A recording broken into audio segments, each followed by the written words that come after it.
4 février 2025. C'était un après-midi ordinaire dans la vie de Matteux, un garçon de 12 ans qui sortait de l'école et rentrait chez lui à pied, comme il le faisait presque tous les jours. Un après-midi ordinaire, une routine ordinaire, mais cette fois, Matteux n'est pas rentré à la maison. La famille, désespérée, a compris que quelque chose n'allait pas lorsque les heures ont passé sans aucune nouvelle de Matteux. Très vite, toute la communauté s'est mobilisée, affichant des avis et partageant des appels à l'aide sur les réseaux sociaux. Pendant que les autorités lançaient une enquête, des erreurs initiales dans les recherches et des indices confus n'ont fait qu'accentuer le mystère. Que s'est-il passé avec Matteo ? Pourquoi a-t-il disparu sans laisser de traces ? Ainsi commençait une affaire effrayante qui résonne encore fortement aujourd'hui. Je suis Marcos Campos. Soyez tous les bienvenus. Vous le savez déjà, mais ça ne coûte rien de le rappeler. Chaque semaine, il y a de nouveaux épisodes ici, au moins 3. Suis-moi aussi sur Marcos Campos sur Instagram. Scannez ce QR code pour suivre toutes les nouveautés de la chaîne Marcos Campos et de Marcos et Fatos. Ceci est mon groupe de diffusion, ok ? Suis-moi. J'y annonce les nouveautés, car ici, les notifications manquent parfois. Les stories non plus ne sont pas diffusées, tu vois le genre ? Donc si tu aimes mon travail, donne-moi ce petit coup de pouce. Et les gars, je voulais vous donner un message spécial ici, d'accord ? Juste une minute de votre attention, parce que ça va vraiment beaucoup m'aider. Si tu aimes mon travail ici sur la chaîne Marcos Campos, je vais te demander gentiment de voter pour notre chaîne. Au prix Best, je vais aussi vous laisser le lien ici. En fait, je vais le mettre dans le commentaire épinglé, d'accord ? Du vote. Je vais aussi laisser le QR code ici pour que ce soit plus rapide et que vous puissiez déjà voter. Franchement, ça aide énormément, d'accord ? C'est comme ça. C'est un des plus grands prix pour les créateurs de contenu sur Internet, non ? Et si vous pouvez, n'est-ce pas ? 10 petites secondes, s'il vous plaît, pour voter pour notre chaîne. Franchement, je vous en serais vraiment reconnaissant, d'accord ? Voilà, c'est tout. Les messages sont passés. Passons aux faits.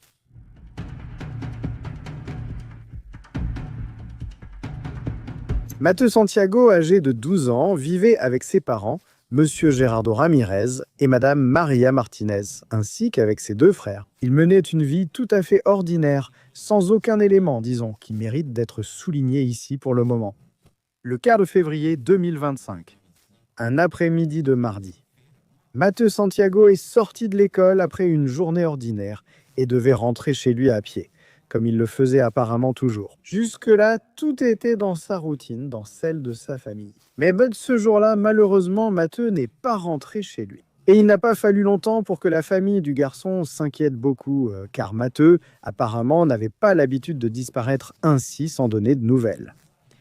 Il aurait prévenu sa mère s'il devait être en retard ou s'il s'était passé quelque chose. N'ayant ni pris contact, ni envoyé de message ou appelé, les parents ont commencé à s'angoisser. Ils ont d'abord interrogé les amis de Matteux à l'école, mais aucun n'avait de nouvelles, ni n'était avec lui lors des appels.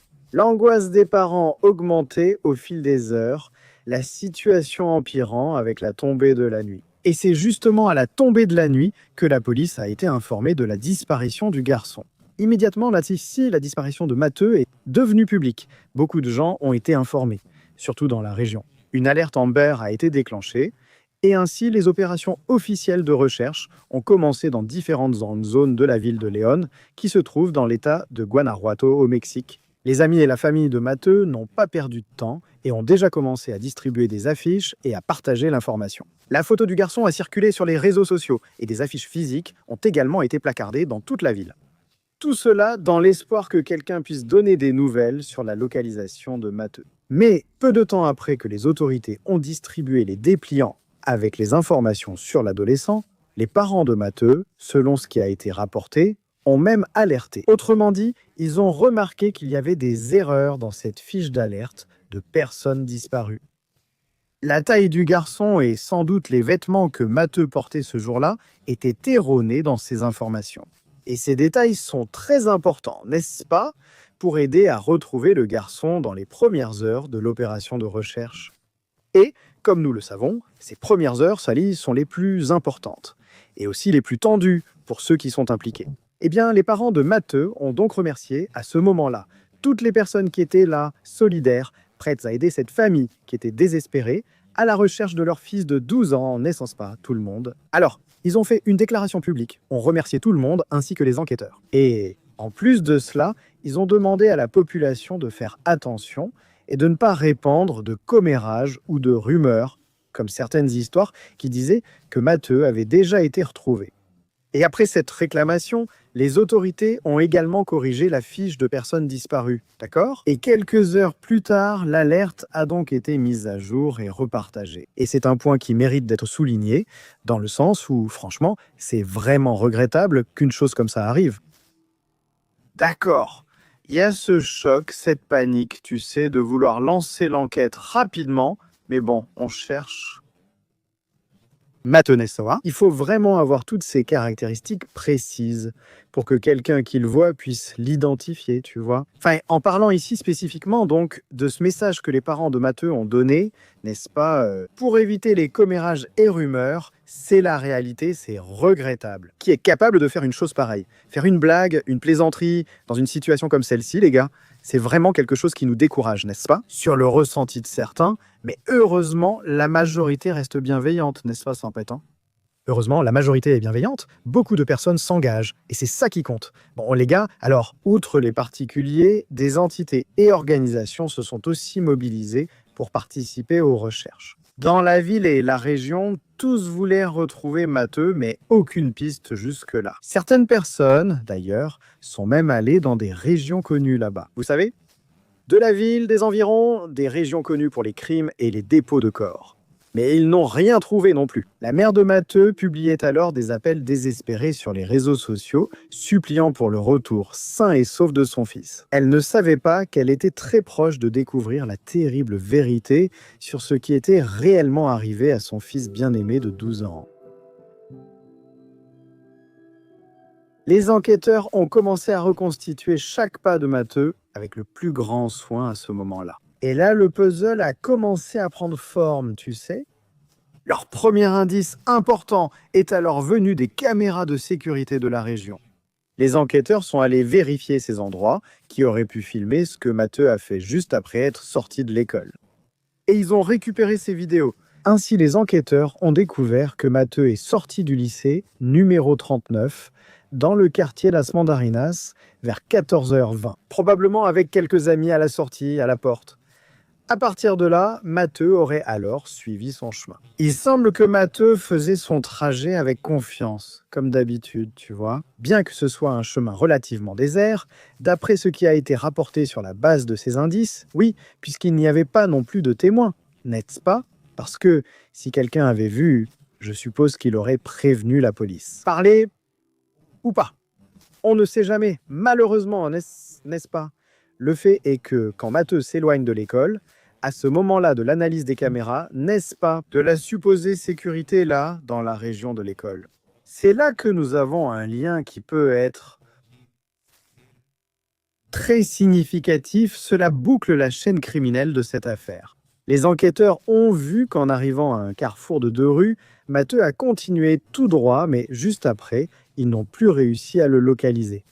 C'est comme s'il avait disparu de toutes les caméras qui filmaient la région. Les autorités faisaient donc leur travail d'enquête et la famille ainsi que les amis s'unissaient pour poursuivre les recherches. Les recherches inlassables pour retrouver le garçon. La famille, d'ailleurs, était déjà émotionnellement épuisée à ce stade de l'enquête. Ils voulaient vraiment quelque chose qui puisse indiquer ce qui aurait pu arriver à Matteux. Comment ça? Tout simplement, il disparaît des caméras. Qu'est-ce que ça vous semble? Est-il monté dans une voiture ou entré dans une maison? Parce qu'il semble y avoir un angle mort là, qui a été, n'est-ce pas, soigneusement créé. Mais voyons, jusqu'à ce qu'il y ait eu alors une avancée dans l'enquête. De nouvelles images de caméras d'autres endroits là-bas sont apparues et montraient un Matteux. Dans l'une des vidéos, il apparaissait marchant dans la rue, apparemment sans but précis. Tu sais, quand tu vas ici et là, bref, un garçon marche dans la rue là-bas. Ça ne veut pas dire qu'il était perdu. Il pouvait simplement être en train de suivre son chemin tranquillement. Il marchait distraitement jusqu'à ce que, après ce moment-là, il arrive à un endroit où la caméra peut observer, surprendre, et il s'arrête près d'un cabinet médical. À ce moment-là, Matteux disparaît tout simplement. Là, les premières infos croisent les images d'autres caméras du pâté de maison. Soudainement, non, quand il n'est plus vu après cela. C'est là, devant ce cabinet médical, qu'il s'évapore, disparaît, se volatilise dans l'air. Sur cette base, dans un premier temps, on a même envisagé que Matteux, soudainement, puisse travailler dans ce cabinet à mi-temps. Mais cette version est vite tombée à l'eau, n'est-ce pas? Sa famille a écarté cette possibilité. Il rentrait toujours à la maison après l'école. Cette hypothèse n'avait aucun sens. Avec la révélation de sa disparition, quelle serait la première étape? Évidemment, contacter quelqu'un de ce cabinet, le médecin qui consultait là-bas. La police s'est donc rendue sur place, mais le docteur, dont le nom figurait sur la plaque devant le cabinet, n'était pas là. L'enquête a toutefois pu interroger la mère du médecin présente sur place. Ils ont dit qu'il s'agissait d'une enquête policière, qu'il y avait un enfant disparu, en fait un adolescent disparu, qui avait été vu pour la dernière fois près d'ici. Ensuite, il disparaît des images des caméras, et la police se rend compte qu'il y a des caméras de surveillance dans le cabinet, et bien sûr, il demande ces images. Sauf que la mère du médecin dit que le système est en panne et qu'il n'y avait aucun enregistrement, rien ne fonctionnait. Avec cette nouvelle totalement frustrante et même, je dirais, commode, la police est partie et l'enquête a continué. Le vendredi matin, déjà le 7 février, les autorités ont découvert qui était ce fameux médecin. C'était un homme appelé Christian Jaffé, âgé de 34 ans. Il était donc la dernière personne à avoir vu Matteux vivant. En peu de temps, les forces de police se sont rendues chez le médecin pour l'arrêter. Après tout, il y avait déjà un certain nombre de preuves circonstancielles qui reliaient le médecin à l'affaire, n'est-ce pas? Après tout, Adam Matteux a disparu devant son cabinet. Il y est entré et a disparu. Sa mère a dit que le système ne fonctionne pas. Le médecin n'est pas là quand la police vient le chercher. Alors, sur cette base, ils ont apparemment obtenu un mandat d'arrêt préventif. Et cela a été un moment crucial dans l'enquête, puisque le docteur Christian, comme je viens de le mentionner, était le seul suspect jusqu'alors. Principal, d'accord? Il faut qu'on fasse preuve d'une certaine prudence jusqu'à ce moment-là. Et ici, nous avons aussi un point auto-résolutif. Voyez si vous êtes d'accord avec moi. Quand le médecin s'est rendu compte que l'étau se resserrait autour de lui, autrement dit, la police avait concentré toute l'énergie de l'enquête sur lui, qu'est-ce qu'il a fait? Clairement désespéré, quand la police est arrivée chez lui avec ce mandat d'arrêt, il a fait quelque chose de très bizarre et discutable. Il a tiré dans sa propre direction, si vous voyez ce que je veux dire, essayant de se supprimer lui-même. Mais il n'a pas réussi et il a seulement été blessé. L'interrogatoire du docteur Christian a été très éclairant. Il a ensuite été arrêté, n'est-ce pas? Il a d'abord été soigné parce qu'il avait des blessures importantes. Il a été pris en charge, puis il a été interrogé. Et au début, il a essayé de détourner l'attention. Mais avec le temps et la pression de l'enquête, n'est-ce pas? Avec toutes ces preuves accumulées là, il a donc fini par avouer le crime. Et ici, il y a un point que j'aimerais souligner, mais avec une certaine prudence, c'est le suivant. Il a été spéculé et évoqué par les sources rapportant l'affaire que parmi ces preuves accumulées, en plus des preuves circonstancielles, n'est-ce pas, des caméras, etc., qu'il y avait des photos de mineurs sur le téléphone portable du docteur Christian, n'est-ce pas? Des photos comme ça? Déplorables. Et je pense que tout le monde a compris. À partir de là, tout s'est vraiment effondré pour lui. Si on admet que ce n'est pas une rumeur et que c'est vraiment arrivé, je souligne que tout est basé sur les sources. D'accord, les gars? On parle d'une affaire du Mexique. Et d'après l'historique de toutes les affaires que j'ai déjà traitées au Mexique, on sait que parfois l'affaire est un peu compliquée. Il y a des liens que tu refermes et puis ils se rouvrent à nouveau, donc... Mais c'est comme on dit, non? Là où il y a de la fumée, il y a du feu. À partir de là, donc, déjà, avec toute cette pression, voyant que tout s'était vraiment écroulé, le médecin a admis avoir abusé et assassiné Matteux Santiago. Il a raconté comment tout s'est passé et même où il avait laissé le corps du garçon. Au cours de l'interrogatoire, certaines informations ont émergé, indiquant la possibilité qu'une autre personne soit impliquée dans le meurtre, c'est-à-dire un complice. Mais rien de tout cela n'était clair et cela n'a pas été confirmé par la police. Cela ressemble aussi à une information provenant d'Internet, d'accord? Et avec cela, les autorités continuaient d'enquêter sur cette piste, sans trouver d'autres preuves concrètes. L'arrestation de Christian a beaucoup fait progresser l'affaire, mais de nombreux doutes subsistaient sur les détails exacts des faits et la possible présence d'un complice. Ou peut-être juste lui, loup solitaire attendant le bon moment, non? Pour attraper la proie qui probablement, d'après tout ce que j'ai déjà raconté jusqu'à présent, j'imagine qu'il devait surveiller, n'est-ce pas? Matteux ne passait-il pas déjà par là? Ce jour-là, a-t-il pris un autre chemin? N'est-ce pas une autre chose sur laquelle je me pose la question? Est-ce que la mère avait dit la vérité, hein? Les caméras étaient-elles vraiment en panne ou s'agissait-il déjà d'une dissimulation? Malgré le succès de l'enquête, pour la famille de Matteux, c'était maintenant le moment. Ce moment difficile, très dur, n'est-ce pas les amis? De tristesse. 3 jours après la disparition, après tout cet épuisement émotionnel, le coup final est arrivé. Tout sentiment d'espoir a été remplacé par un deuil douloureux. Le parquet a confirmé que le corps de Mathéou a été retrouvé à moitié enterré dans un terrain quelconque. Dans ce lieu d'abandon, il y avait sur le corps et aussi sur place quelques restes biologiques. Et l'autopsie, malheureusement, comme elle a confirmé qu'il avait subi des abus. La nouvelle a clairement choqué tout le monde, provoquant beaucoup de révoltes. Et après que la famille et aussi les amis ont fait leurs adieux à Matteux lors de sa cérémonie funéraire. Un garçon menait une vie tranquille, faisant juste l'aller-retour entre l'école et la maison, comme toujours à Léon. Guanajuato, au Mexique, a été retrouvé mort à Jalisco le 7. Jalisco est une autre région. Cela s'est produit à un endroit et il a été laissé ailleurs. Alors, la mère et le frère de Matteux ont publié des messages très émouvants en hommage au garçon sur les réseaux sociaux. Le frère de Matteux a ouvert son cœur. Il a parlé de la culpabilité, tu vois, qu'il ressentait à ce moment-là, demandant à son frère de lui pardonner, parce qu'il avait été un mauvais frère, tu vois. Il a exprimé là tous ses sentiments, disant qu'il espérait qu'un jour son frère pourrait le revoir et qu'il pourrait se réconcilier. Le garçon se sentait coupable de ne pas avoir accompagné son frère ce jour-là. Mais je ne sais pas s'il faisait ça, d'accord ? Ou si c'était juste un choc émotionnel ou psychologique à ce moment-là. Il s'est blâmé, pensant qu'il aurait peut-être dû aller chercher son frère. Ce ne sont que des suppositions, mais je vous partage toute la répercussion de l'affaire. Et clairement, les dégâts que cela cause dans une famille, n'est-ce pas? Des dégâts, non, qui parfois ne sont même pas pris en compte, au moment de mettre le gars au pied du mur, non? Celui qui l'a fait. Parce que ce n'est pas tout le monde, d'accord? Je ne généralise jamais, parce qu'il y a, oui, de bons juges qui prennent tout cela en considération au moment de rendre leur verdict. Mais enfin, c'est une grande tristesse, n'est-ce pas, les amis? Il faut vraiment avoir beaucoup de compassion pour une famille qui traverse une telle situation. Et la clémence, il faut faire preuve de parcimonie au moment du jugement, parce que peu importe les chemins qui ont mené à cela.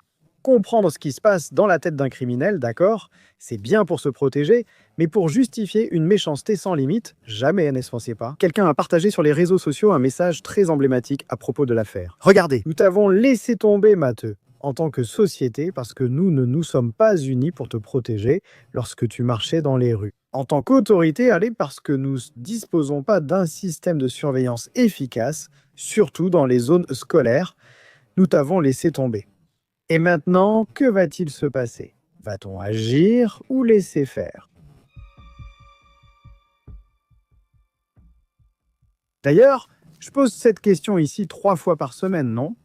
Après l'adieu de Matteux, je voudrais juste souligner un autre point important concernant un cas comme celui-ci, les gars, qui a un impact direct, n'est-ce pas? Par exemple, parmi les amis de l'école, il y a eu des manifestations, d'accord? L'institution a indiqué qu'elle apporte généralement un soutien aux élèves pour faire face à la situation. L'impact émotionnel, n'est-ce pas, de perdre un ami ou un camarade de classe? Le secrétariat et le commissariat régional fournissent généralement des psychologues pour accompagner les élèves à ce moment. Eh bien, la gouverneure de Guanajuato, là-bas au Mexique, Libia Denise Garcia Muñoz, a déclaré qu'il n'y aurait pas d'impunité et qu'en tant qu'autorité et société, ils s'unissaient pour Matteux et continueraient à lutter pour un Guanajuato plus sûr. Eh bien, après tous les hommages arrêtés à Matteux, nous devons revenir au docteur abuseur. La personne enquêtée et principal suspect de ce crime horrible était Christian Jaffé, un médecin qui, selon certaines personnes, semblait mener une vie ordinaire, sans rien qui puisse éveiller les soupçons. Si l'auteur du crime était confirmé, ce serait donc le fameux loup déguisé en agneau, n'est-ce pas? Les voisins, d'ailleurs, ont dit qu'il était du genre très discret, vous voyez? Il parlait à peine, se contentait de dire bonjour et au revoir. Et c'est pour ça que, quand la nouvelle de son arrestation a éclaté, ça a été un choc pour tout le monde, n'est-ce pas? Comment ça, le bon docteur est un monstre?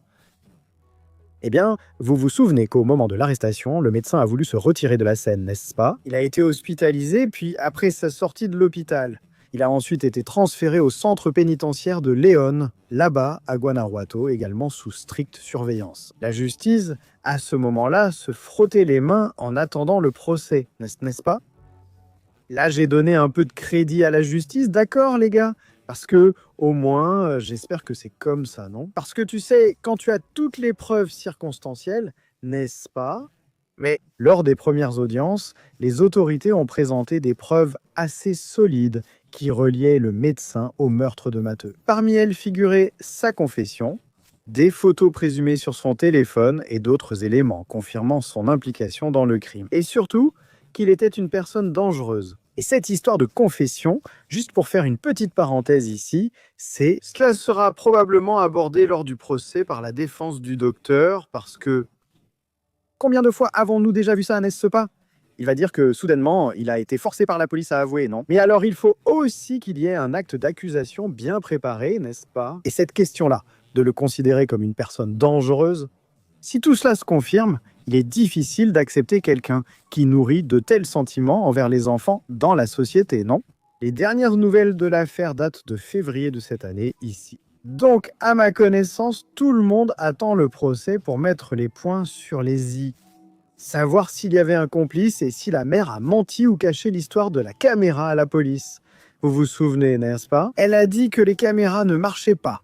J'ai pensé que cette mère ne savait peut-être rien non plus. Après tout, comme les voisins l'ont dit, le fils était un médecin discret.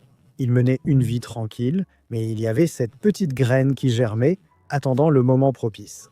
Et jusqu'à présent, il n'y a pas de motivation claire pour ce crime, à part les possibles désirs malsains d'un homme d'une trentaine d'années. Un article affirme que, lorsqu'il disparaît des caméras de surveillance, Matteux semble être entré volontairement dans la clinique. D'accord?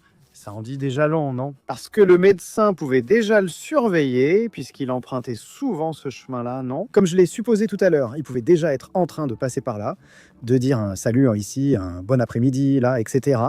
Ce jour-là, quand Matteux est passé, a-t-il dit « Hé petit, tu peux m'aider à faire un truc rapide? Je te donne 10 balles. » C'est une possibilité, non? Bon, la police a trouvé des indices dans le cabinet et aussi chez le médecin, d'accord? Ce qui laisse croire que le garçon a été emmené dans un de ces endroits où il aurait subi des abus puis aurait été assassiné. Et cette information semble aussi contradictoire, parce qu'on ne peut pas savoir où il aurait réellement été assassiné jusqu'à présent. D'accord? Parce que ça peut avoir eu lieu là-bas, au cabinet, ou aussi à la maison, ou même à l'endroit où il a été retrouvé, le lieu où le corps a été déposé, parce qu'il y avait des éléments, n'est-ce pas, la biologique, d'accord? Maintenant, une chose sur laquelle tout le monde est d'accord dans cette affaire, c'est que Matteux n'est pas un cas isolé. Guanajuato est l'État mexicain ayant recensé le plus d'homicides d'enfants en 2024. Selon le rapport annuel de janvier à novembre 2024, au moins 2243 personnes âgées de 1 à 17 ans sont mortes par homicide. Parmi eux, 1787 hommes et 456 femmes. Cette enquête ramène la question centrale dans les affaires tellement criminelles. Que doit-il se passer pour que les choses changent? On sait que la criminalité au Mexique est énorme, non? Mais je dirais que cela s'applique partout. Mais ça, c'est un sujet pour une autre fois, parce que c'est assez long, n'est-ce pas? L'enquête sur l'affaire Matteux est toujours en cours et aucune date n'a été confirmée pour le début du procès. Pour l'instant, Christian Jaffé est placé en détention préventive sous la garde de l'État, en attendant son procès. Du moins, c'est ce qui a sont rapporté, d'accord les amis? Comme je l'ai mentionné, les dernières nouvelles datent de février. Si quelqu'un du Mexique a plus d'infos sur cette affaire, merci de commenter ici et de m'identifier. Je veux partager ces infos. D'accord? Le principal accusé du meurtre de Matteux, pour l'instant, Matteux Santiago Ramírez Martínez, reste en détention provisoire. Il n'a pas non plus été déterminé avec certitude combien d'années il pourrait passer en prison pour son crime. Et ici les gars, en parlant de combien de temps le gars peut rester en prison pour un crime comme celui-ci. Un enfant de 12 ans abusé puis tué. Il me vient à l'esprit cette question qui revient toujours dans les affaires criminelles. Pensez-vous que des peines plus sévères fonctionnent comme un moyen de réduire le taux de criminalité? Autrement dit, vous pensez que des peines plus sévères, donc des punitions, ne désossent pas? qui prennent en compte tout l'historique de la victime, toute la douleur, enfin la cruauté du crime, la différence d'âge, la facilité avec laquelle ce crime a été commis. En tenant compte de cela, pensez-vous qu'une sanction appropriée, cela peut inciter à réfléchir? Oups, mieux vaut éviter, non? Ou pensez-vous que cela n'a rien à voir, que cela continuera à se produire, qu'il y ait une peine de prison à perpétuité, la peine capitale, peu importe? J'aimerais vraiment connaître l'avis de chacun d'entre vous. L'espace thérapeutique est là pour qu'on puisse en parler, d'accord? Un autre point dont je veux parler avec vous, les gars, à propos de l'affaire Matteux, c'est que sa disparition et son assassinat mettent en évidence des problèmes graves. Dans les protocoles d'urgence, n'est-ce pas? Cela se répète aussi dans de nombreuses régions, notamment avec le retard à admettre la gravité de la situation. Il semble, du moins dans les cas que je raconte ici, que c'est la famille qui doit se mobiliser, tu sais? Sortir à la recherche d'indices, d'afficher des avis de disparition, jusqu'à ce qu'ils disent « Bon, on y va, non ?» Bien sûr, ce n'est pas la norme. J'espère sincèrement que ce soit l'exception, non? Mais dans des cas comme celui-ci, de personnes disparues, il ne devrait même pas y avoir d'exception, n'est-ce pas? Un protocole strict doit être suivi dans ce cas. Si la famille dit que ce n'est pas habituel, il faut vérifier et enquêter immédiatement. Le retard dans la diffusion des informations correctes et le désordre avec certaines données initiales, ça complique énormément l'enquête. Et c'est ce qui s'est passé dans l'affaire de Matteux, n'est-ce pas? Cela a d'ailleurs poussé beaucoup à critiquer les institutions chargées de retrouver les disparus. Bref, les gars, c'est une histoire choquante, n'est-ce pas? D'un crime qui semble être au hasard, même s'il y a aussi des éléments qui peuvent montrer qu'il y avait là un prédateur, à l'affût, attendant le moment précis pour agir, un crime prémédité. Ce qui est assez effrayant pour moi, c'est le fait que l'enfant était dans un quartier là, marchant comme elle le faisait tous les jours, n'est-ce pas? C'est-à-dire créant là un environnement pour que le prédateur puisse étudier les habitudes. N'est-ce pas un cas qui nous fait nous interroger sur les dangers auxquels nous sommes exposés en marchant dans les rues? On ne sait jamais qui nous observe, on ne sait jamais si on est en sécurité. La triste impression, c'est que le pauvre Matteux ne sera qu'un nom de plus dans une statistique. Nos plus sincères condoléances à sa famille et notre hommage à sa vie. J'espère que cela a été bien exprimé dans ce contenu ici. Et bien sûr, que la justice soit sévère avec le bourreau de Matteux et qu'il le regrette amèrement chaque jour du reste de sa vie pour ce qu'il a fait à Matteux. Merci beaucoup pour votre compagnie. Bisous du roux, à bientôt pour le prochain épisode.